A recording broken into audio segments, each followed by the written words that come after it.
TPCC सदर वो MLC Mahesh Kumar Gaur ने क्रिसमस के मौके पर ईसाई बरादरी को मुबारकबाद दी। उन्होंने कहा कि हजरत ईसा का इंसानियत के लिए मैसेज का सबसे बड़ा पैगाम ये है कि जिंदगी मोहब्बत, कुर्बानी, सखावत और हमदर्दी का मजमुआ है। తెలంగాణ క్రైస్తవ సోదరులందరూ కూడా క్రిస్మస్ శుభాకాంక్షలు।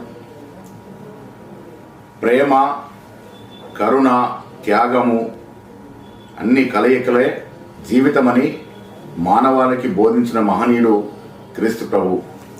మానవాళిని శాంతి వైపు నడిపించిన మహోన్నత వ్యక్తి కూడా క్రీస్తు ప్రభు।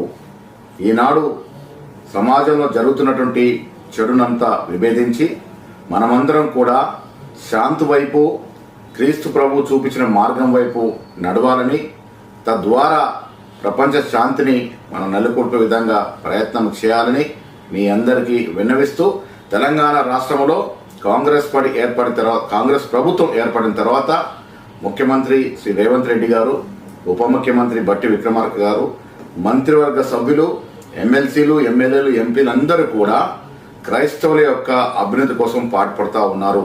ఇది నిరంతరం కొనసాగుతుందనే మాట మీకు తెలియజేస్తూ మరొకసారి మీ అందరికీ క్రిస్మస్ శుభాకాంక్షలు।